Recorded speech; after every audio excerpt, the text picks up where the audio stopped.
Most people over 60 are slowly losing circulation to the one part of the body that controls almost everything else. Not their heart.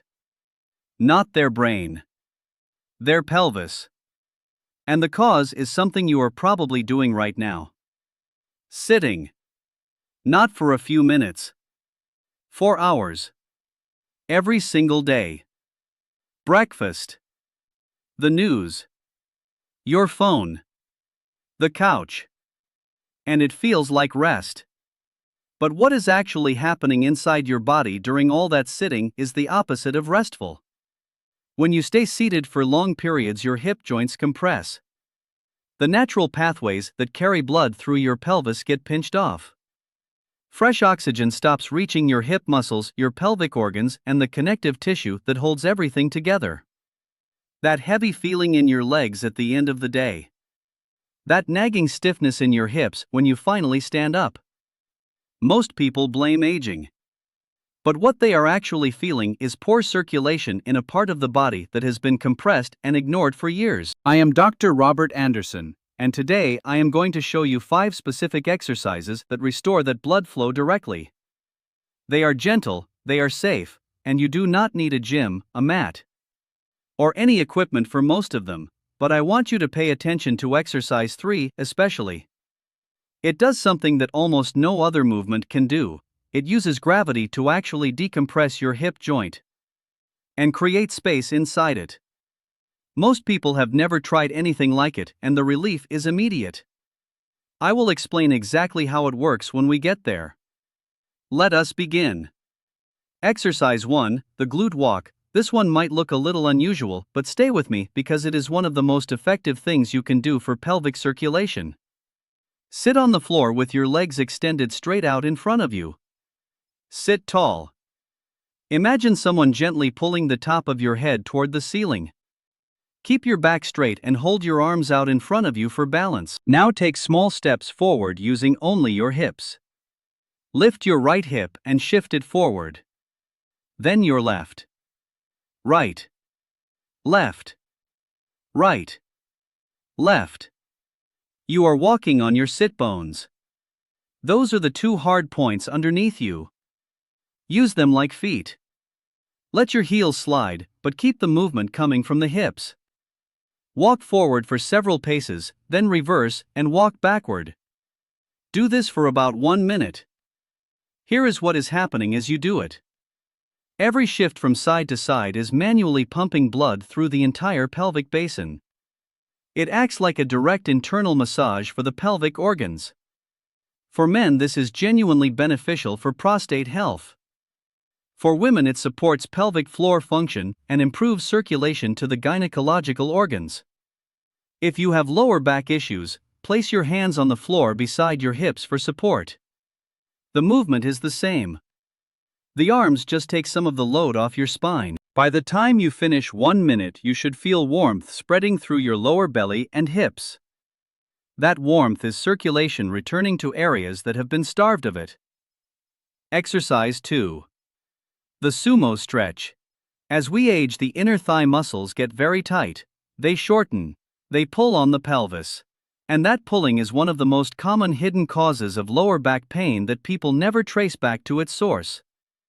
This exercise opens the hips and actively pumps fluid into the groin and inner thigh tissue. Stand with your feet wider than shoulder width. Toes turn slightly outward. Slide your hands down your thighs until they rest just above your knees. Let your arms take the weight of your upper body so your lower back stays relaxed. From here, do small, gentle pulses. Small, rhythmic movements downward. Not bouncing aggressively.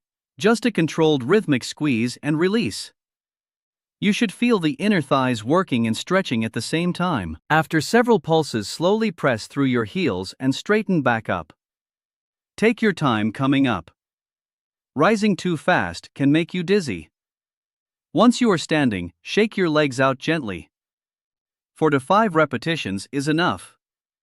The pulsing is what makes this different from a regular static stretch. You are not just holding tension. You are squeezing and releasing the tissue rhythmically. That mechanical action pushes old stagnant fluid out and draws fresh blood in with each release. If wide stance feels unstable, just take a slightly wider than normal step and do a very shallow mini squat instead. Hands on your thighs for support. Small pulses. Same benefit. Exercise 3, the pendulum. This is the one I want you to remember. For this, you need a small height difference under 1 foot.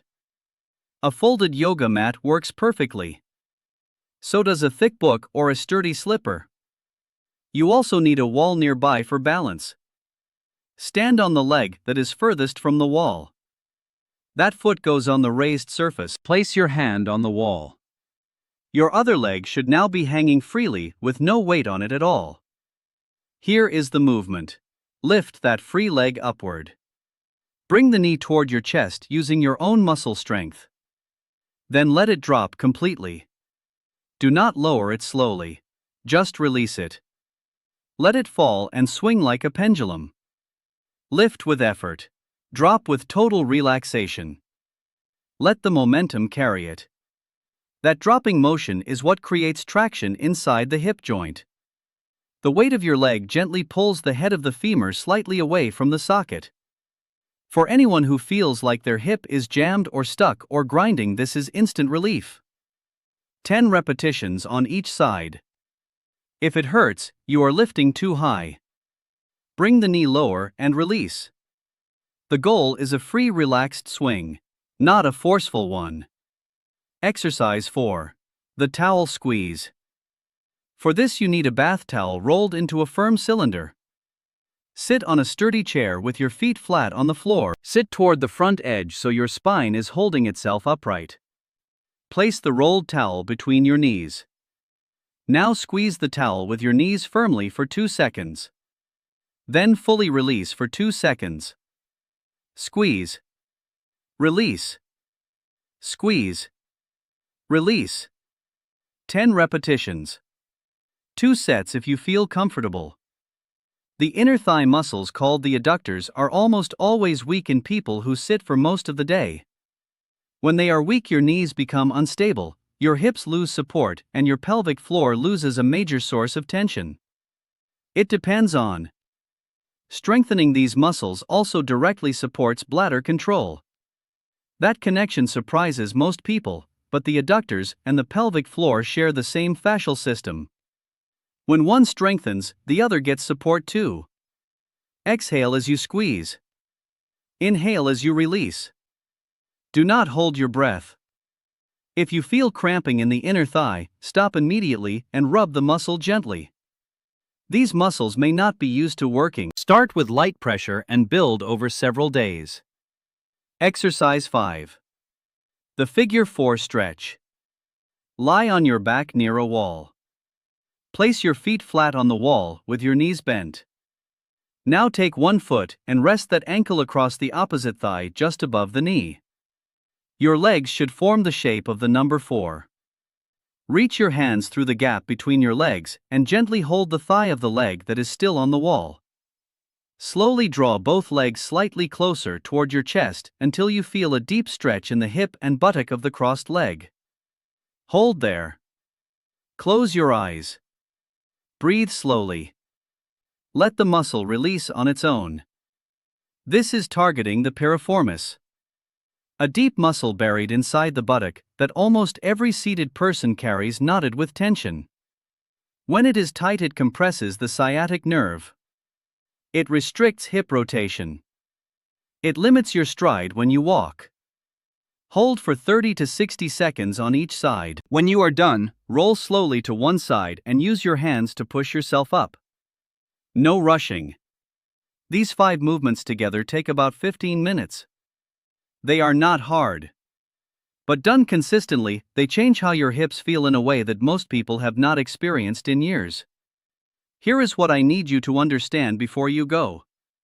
Hip health and pelvic circulation are not separate from the rest of your health. Poor circulation in this region affects your energy, your bladder, your lower back, and the way you walk every single day. In the next video, I am going to show you what chronic hip compression does to your posture over time, and the specific morning habit that counteracts it before you take a single step. Subscribe so you do not miss it.